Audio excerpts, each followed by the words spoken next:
Quando pensamos em energia nuclear, logo nos vem à mente as usinas nucleares. E, obviamente, também imaginamos que lá dentro existe uma região extremamente restrita em que o material nuclear fica sendo utilizado, muitas vezes em grandes piscinas de água, para que ele desenvolva essa energia. Contudo, muitas vezes a gente não faz a menor ideia de como essa energia pode ser gerada. E é de um processo relativamente simples que foi descoberto na década de 30 por acidente. Esse processo veio a ficar conhecido como fissão nuclear. Mas, a princípio, era só um experimento de bombardeamento de nêutrons em materiais radioativos. Quem desenvolveu esse processo foi Otto Hahn e Fritz Strassmann, sendo que eles bombardearam um pouco de urânio-235 com nêutrons. E ali ocorreu um processo onde o urânio, o núcleo dele, se dividiu em outros dois elementos químicos, sendo que, para aquele momento, aquilo parecia mais uma curiosidade. Só que na Suécia, Lise Meitner e seu sobrinho Otto Frisch perceberam que aquele processo da ruptura de um núcleo de um material radioativo produzia uma grande quantidade de energia.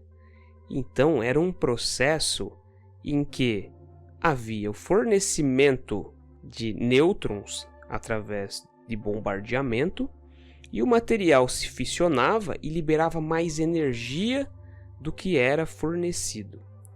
Qual que era o problema disso? O problema é que, se não fosse muito bem trabalhado, o processo poderia levar ao que ficou conhecido como reação em cadeia, e uma reação em cadeia descontrolada.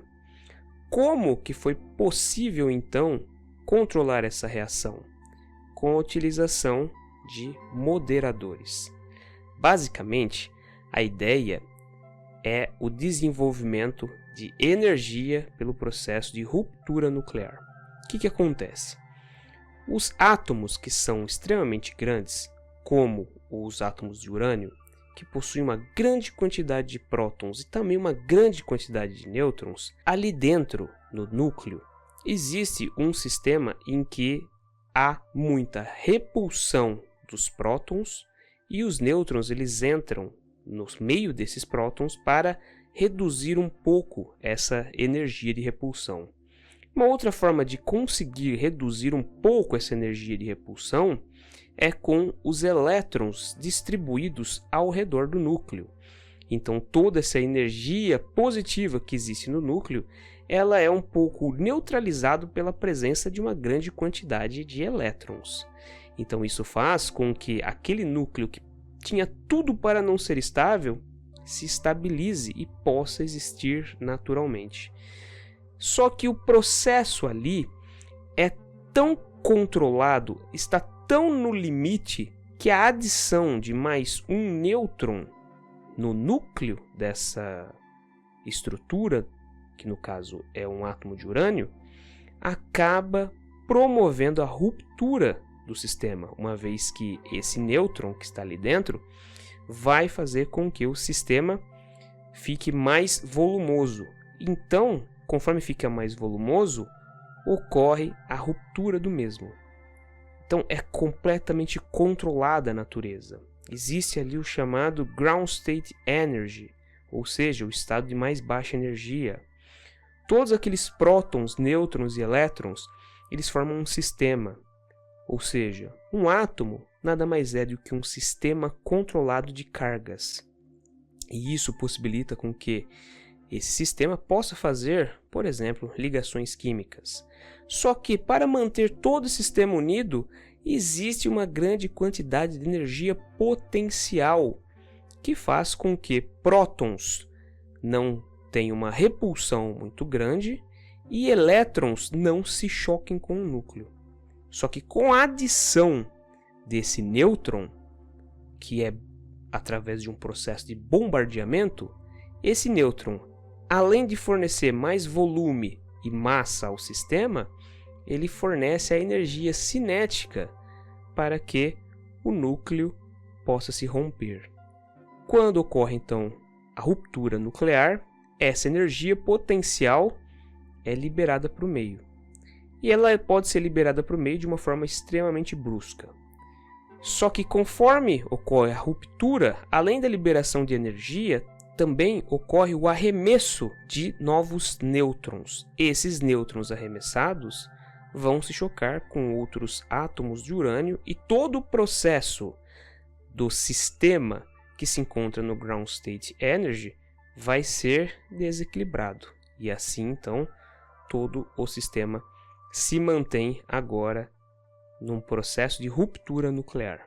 Então, todos os átomos de urânio vão se romper ao longo do processo. E isso, obviamente, é algo altamente descontrolado. Uma forma de conseguir fazer com que esse sistema não fique tão descontrolado é o fornecimento de um moderador. Esse moderador pode ser a água, que faz com que o sistema tenha os nêutrons sendo arremessados com menor velocidade. Tendo menor velocidade, eles acabam fornecendo menos momento para o sistema.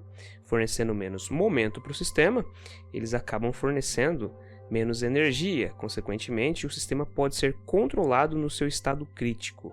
Ou seja, ele está quase no processo de se tornar descontrolado. Mas ali há a possibilidade de toda essa energia começar a ser convertida numa energia que gere trabalho. Ou seja, a energia térmica pode ser convertida em energia elétrica, por exemplo. Então, é um processo em que há a ruptura nuclear para a geração de energia. Proveniente da onde? Proveniente da energia potencial que se encontra entre prótons, nêutrons e elétrons, ou seja, a energia potencial do próprio átomo.